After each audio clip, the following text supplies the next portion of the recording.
오늘은 형통의 침묵이라는 제목으로 하나님 말씀을 증거하겠습니다. 우리는 지난주에 형통의 개별성에 대해서 말씀을 나눴습니다. 형통의 개별성이 뭐냐면 우리는 각자 나름대로의 형통이 있다 하는 거였죠. 나의 믿음의 형통은 다른 사람과 결코 같지 않다. 우리는 누가 좀 잘 되면 그 사람 한 대로 따라해서 나도 좀 그렇게 은혜 받고 싶고 그렇게 성장하고 싶지만 그렇게 따라한다고 똑같이 되지 않는다고 했어요. 그래서 소위 사회에서 성공했다고 하는 분들이 교회에 오면 답답함을 느낄 때가 있어요. 사회에서는 내가 열심히 하면 됐거든요. 나만 열심히 하면 공부든 일이든 사업이든 됐어요. 그런데 신앙은 그렇지 않더라는 거죠. 왜 그럴까? 바로 신앙은 내가 혼자 내 힘과 악으로 깡으로 이뤄내는 내 과업이 아니라 하나님과의 살아계신 관계, 유기적인 하나님과의 주고받는 관계이기 때문에 그렇다라는 말씀을 나눴습니다. 그러면서 그 관계의 주도권이 누구한테 있다고 그랬어요? 하나님께 있다. 그래서 우리는 이 관계에서 내가 뭔가를 주장할 수 있는 부분이 전혀 없다고 그랬어요. 왜냐하면 나는 티끌이니까. 기껏해야 그 티끌을 모아놓은 진흙덩어리 정도밖에 되지 않는다. 그래서 이러한 나를 하나님의 뜻대로 이끌어 가시고 나를 향한 가장 좋은 계획, 나를 향한 나만의 미래를 하나님이 열어 가신다고 그랬죠. 그래서 지난주 우리가 나눴던 말씀이 바로 예레미야 18장 4절이었는데 한번 우리 같이 한번 읽어보겠습니다. 시작. 진흙으로 만든 그릇이 토기장이의 손에서 터짐에 그가 그것으로 자기 의견에 좋은 대로 다른 그릇을 만들더라. 아멘. 우리는 진흙이에요. 근데 이 진흙이 그릇이 된 게 아니에요. 토기장이의 손에다 터져버렸어요. 망가져버렸어요. 망쳐져버렸어요. 우리의 죄와 우리의 욕심이 내 인생을 다 망가뜨려버렸어요. 우리는 아무것도 내 인생에 대해서 주장할 수 있는 존재가 아니에요. 그런데 다행히 어디 있어요? 토기장이의 손 안에서 터졌어요. 그 안에 있어요. 그렇기 때문에 그가 그것으로 자기 의견에 좋은 대로 다른 그릇을 새롭게 만들려라는 거죠. 그러니까 내가 생각했던 나의 미래, 나의 장차에 이랬으면 좋겠다 했던 희망사항은 별로 중요하지 않다는 거예요. 오히려 토기장이신 하나님이 하나님의 뜻대로 더 좋은 그릇을, 더 다른 새로운 미래를 만들어 가시더라는 거예요. 여러분, 이것이 바로 나를 향한 하나님의 형통의 개별성입니다. 절대로 여러분 다른 분들을 부러워하거나 다른 분들을 아쉬워하지 마세요. 나에게 주어진 하나님의 계획이 분명히 있다. 그래서 지난주에 우리가 이런 말씀을 같이 외쳤습니다. 보여주시죠. 같이 한번 읽어봅니다. 시작. 하나님은 나만을 향한 가장 좋은 계획을 가지고 계시고 가장 좋은 길로 나를 인도하고 계십니다. 아멘. 여러분, 이걸 믿으셔야 돼요. 내 생각은 지금 이게 아닌데, 내 생각은 저기 가 있는데, 저 사람의 위치가 내 위치였어야 되고, 저 사람의 지위가, 저 사람의 재산이, 저 사람의 명성이 내 거여야 되는데 우리는 늘 아쉬워하고 살아요. 교회도 저 교회 잘 되는 게 우리가 저렇게 됐어야 되는데, 저거 우리가 했어야 되는데. 아니요. 하나님은 나만을 향한 가장 좋은 계획을 갖고 계시고요, 나를 가장 좋은 길로 지금 인도하고 계신다. 여러분, 이게 우리 신앙인에게 얼마나 중요한 고백인지 몰라요. 그래서 이걸 적용하면 내가 우리 가정에 이런 이유가 있고, 내가 우리 사업장에 일터에 있는 이유가 있고, 내가 우리 교회에 오게 된 이유가 있다고 분명히 그랬어요. 그러니까 내 자리는 여긴 거예요. 나는 아닌 것 같아. 나는 더 대우받아야 될 것 같고, 나는 더 높은 위치에 올라가야 될 것 같지만, 아니요. 하나님은 나보다 더 명확한 좋은 계획을 가지고 날 일로 보내셨다는 거예요. 그래서 저는요, 솔직히 정말 어떤 대형교회 목사님 부럽지 않습니다. 네, 아무리 무슨 교회 그래도요, 하나도 안 부러워요. 성민교회 최고지. 왜? 하나님이 저를 여기 불러주셨고 여기가 제 자리니까 저는 기대하는 거예요. 내가 계획하는 것보다 훨씬 더 큰 계획이 하나님께 있을 텐데, 내가 기대하는 미래보다 훨씬 더 놀라운 미래가 하나님 손에 있을 텐데, 이게 막 설레이고요, 기대가 되고요. 잠이 안 오고요. 너무 좋은 거예요. 여러분, 저는 제 욕심일까요? 여러분도 그랬으면 좋겠어요. 여러분도 내가 대한민국에 있는 어느 교회, 부산의 어느 교회, 아니 세계 어느 교회보다도 하나님이 성민교회로 보내셔서 성민 가족 되게 하신 이유가 있다라고 분명히 믿으시길 축복합니다. 뭐 안 믿으면 어떡할 거예요. 여러분, 그런데 분명히 달라요. 할 수 없이 뭐 여기밖에 없으니까 나오는 교회와 그 어떤 교회보다도 나는 하나님 계획을 믿는다라고 나오는 교회는 다르거든요. 오늘 우리는 이제 형통의 개별성에 이어서 형통의 침묵을 볼 것입니다. 오늘의 주제를 띄워주시죠. 우리 같이 한번 읽어볼까요? 시작. 형통의 침묵. 여러분, 혹시 이게 연결이 되세요? 형통과 침묵이 연결이 되세요, 혹시? 아마 잘 연결이 안 되실걸요? 우리의 상식은 형통 그럼 뭐예요? 꿍딱꿍딱꿍딱꿍딱 으쌰으쌰 막 요란한 게 형통이라고 생각을 해요. 막 요란하게 잔치하는 거, 막 환호를 지르고 와 파티하는 거, 그게 형통이지 침묵이 무슨 형통인가 라는 생각이 들잖아요. 두 팀이 경기를 했어요. 끝났는데 한 팀은 와 소리를 지르고 한 팀은 조용히 있어요. 누가 이긴 겁니까? 와가 이긴 거죠. 그렇죠? 우리는 당연히 와 편에 서길 원해요. 그래서 애들이 응원하는 거 들어보세요. 이겨라 이겨라 이기는 편 우리 편. 그죠? 상관없어요. 어느 편이든 이기면 돼. 우리 편 이겨야 돼. 왜? 요란해야 돼. 시끄러워야 돼. 요즘 아이들 살아가는 거란 보세요. TV든 스마트폰이든 뭐 어딜 가나 요란합니다. 시끄럽습니다. 길에 조용히 걸어가는 것 같죠? 아니요. 귀에 보시면 하나씩 다 꽂고 있어요. 예, 블루투스 이어폰을 꽂고 있어도 선이 안 보일 뿐이지 들어보면 꿍딱꿍딱꿍딱꿍딱 오로로 뭐가 항상 나오고 있어요. 저희 집 아들도 잘 때 보니까 귀에 꽂고 자더라고요, 이놈이. 그래서 아 뭐야 보니까 뭐 소리가 요란해요. 근데 잘 자더라고요. 희한하게 시끄러워야 안정을 누리는 세대, 뭔가 소음이 있어야 마음의 평안을 누리는 세대. 참 여러분 이해 안 되시죠? 요즘 그렇게 되고 있어요. 자, 나는 아니라고 저를 쳐다보시는데 여러분 부산 분들 아닙니까? 예, 부산 분들이 그렇게 말씀하시면 안 됩니다. 식당에 가면요 매일 싸웁니다. 옆 테이블에서 항상 싸워요. 저는 걱정이 돼요. 저 사람들 밥을 제대로 먹을 수 있을까? 근데 너무 평안하게 식사를 하고 계셔. 근데 뭐 말도 안 되게 싸우죠. 네. 그래서 저희 아파트에서도 가끔 제가 그 재활용 버리는 데 보면 뭐 온 동네에 떠나가게 싸움이 막 나고 있어요. 그래서 막 뛰어가 보면 평범한 부부야. 근데 평범한 부부가 얘기 나누면서 쓰레기 버리고 계시는데 저는 100m 앞에서 싸우는 줄 알았어요. 여러분, 우리는 기본적으로 이렇게 소리가 부산 분들이 목청이 굉장히 좋으세요. 예, 잘 모르시는구나. 예. 서울에서 식사하다가 부산 내려 식사하면요 안 넘어가요. 체해요. 저 처음에 다 체했어요. 예, 도무지 식사를 못 하겠어요. 양쪽에서 막 싸우니까. 근데 여러분, 그게 우리 너무 자연스러워요. 왜? 그게 우리 사는 거니까. 소리를 내고 뭔가 좀 목소리 큰 사람이 이기고. 접촉사고라도 나봐요. 예, 목소리 큰 사람이 이긴다니까요. 우기고 소리 지르고 외치고 목청 높은 사람이 이겨요. 그런데 이런 와중에 웬 형통의 침묵이냐? 웬 침묵이 형통과 연결이 되는가? 여러분, 여기서 하나 보겠습니다. 세계적으로 가장 유명한 과학자 중에 한 명이죠. 아마 이 자리에 오신 분들이 이분을 모르는 분은 없을 겁니다.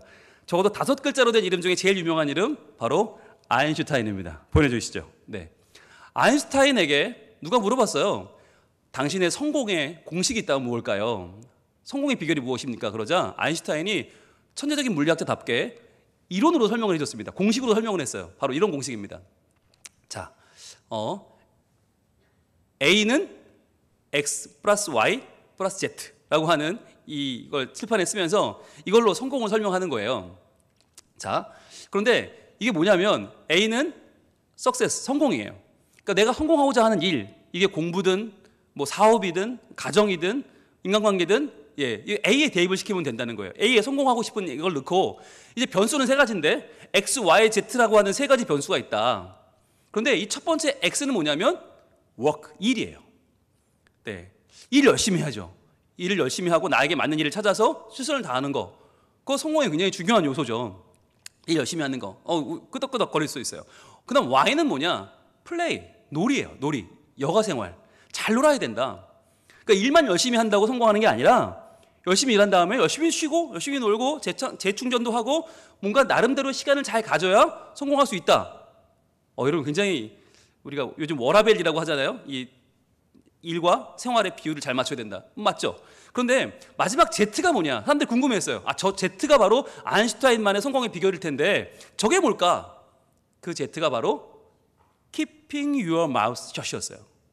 Keeping your mouth shut. 이게 침묵이잖아요. 자, 그런데 여러분 보세요. 침묵은 우리가 볼 때 말하지 말라고? 근데 여러분 일하면서 말을 어떻게 안 해요? 일 안 하고 말 잘할 수 있는 방법이 있나요? 또 놀면서 어떻게 말 안 해요? 침묵하면 어떻게 놀아요? 말이 안 되잖아요. A는 X 플러스 Y 플러스 Z인데 X, Y랑 Z가 안 맞아요. 그래서 사람들이 나름대로 다 해석을 하는 거예요. 저게 무슨 뜻일까? 이렇게 해석을 하는데 어떤 분들은 말 조심하라는 얘기구나. 요즘 말 잘못해가지고 한 방에 훅 가는 분들 많잖아요. 그러니까 말 조심하라는 뜻인가 보다. Keeping your mouth shut은 말 조심이다. 어떤 분은 또 그렇게 말해요. 아니 이게 신중하라는 얘기다. 뭐 일을 하든 노를든 신중하게 하라는 얘기다. 뭐 아무튼 이렇게 함부로 말하지 말라는 얘기다. 떠들지 말라는 얘기다. 막 여러 가지 해석을 했어요. 그런데 여러분 그분들은 모르는 게 하나 있어요. 뭘 모르나? 아인슈타인이 어떤 집안에서 태어났는가 모르는 거예요. 슈타인이라는 이름은 전형적인 유대인 가문입니다. 독일의 한 유대인 가족에서 태어났거든요. 여러분 유대인들은 어렸을 때 뭘 가르치죠? 구약 성경을 가르칩니다. 구약 성경을 아이들이 달달달달 외웁니다. 그래서 아이들은 어렸을 때부터 구약이 몸에 배어서 그게 자기의 사상을 형성하는 거예요. 자, 그렇게 볼 때 우리가 알 수 있는 건 뭐냐? 아인슈타인이 말한 이 Keeping your mouth shut은 뭐냐? 침묵은 뭐냐? 바로 전도서 5장 2절 말씀을 말하는 거예요. 찾아볼까요? 전도서 5장 2절 봅니다.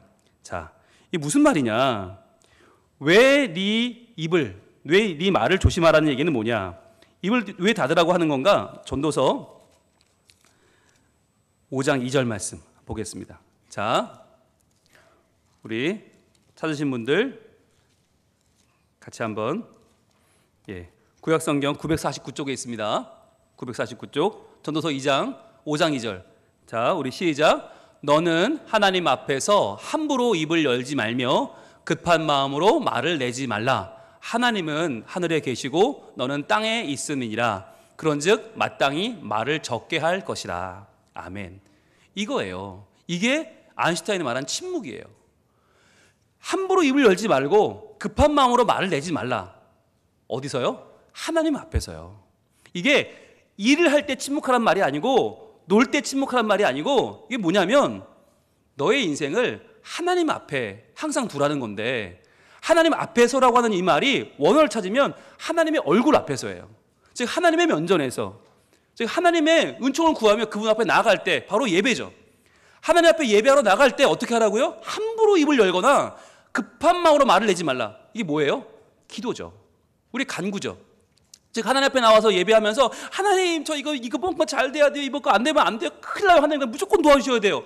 우리는 얼마나 하나님 앞에 급한 마음으로 많이 우리의 뜻을 아뢰고 우리의 계획을 아뢰고 도와달라고 외칩니까? 자, 그런데 그러지 말라는 거예요. 왜요? 하나님은 하늘에 계시고 너는 땅에 있음이니라. 하나님은 너와 비슷한 분이 아니다. 너보다 조금 더 지혜롭거나 조금 더 나은 분이 아니다. 하늘과 땅은 뭐예요? 천양지차라는 거예요. 천양지차, 전혀 다른 초월적인 존재, 너무나 놀라우신 하나님, 그분이 계시기 때문에 그런즉 마땅히 말을 적게 할 것이라. 즉 여러분 이 침묵이라는 건 Keeping your mouth shut은 일하고 쉬고 그 다음에 하나님 앞에 나아가서 우리의 입을 닫고 하나님의 음성을 들으라는 거예요. 겸손하게 하나님의 음성을 들어라. 그럴 때 우리에게는 삶의 형통이 찾아온다는 거예요. 여러분 그렇잖아요. 여러분 우리가 몇 년 삽니까? 길어야 100년밖에 못 삽니다. 길어야 100년을 사는 우리가 태초에 천지를 창조하셨고 역사를 섭리하시고 역사를 마침내 진행하시고 완성하실 하나님 앞에 우리가 과연 뭐겠습니까? 점도 안 돼요. 점도.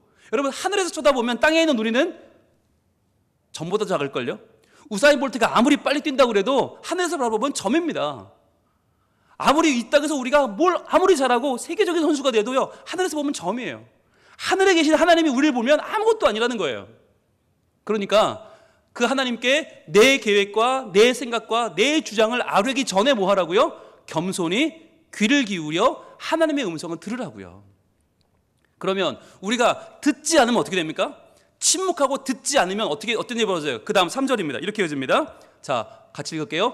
걱정이 많으면 꿈이 생기고 말이 많으면 우매한 자의 소리가 나타나느니라. 아멘. 자, 우리가 자꾸 말을 하다 보면 하나님의 음성은 듣지 않고 내 말만 하다 보면요, 걱정이 많아진다는 거예요. 왜? 내가 떠드는 소리는 진리가 아니에요. 그냥 내 마음속에 우러나는 소리, 그냥 내 계획과 내 부족한 말들은요, 걱정밖에 안 되고요, 하소연밖에 안 되고요, 그러다 보면 번잡한 꿈만 많아진다는 거예요.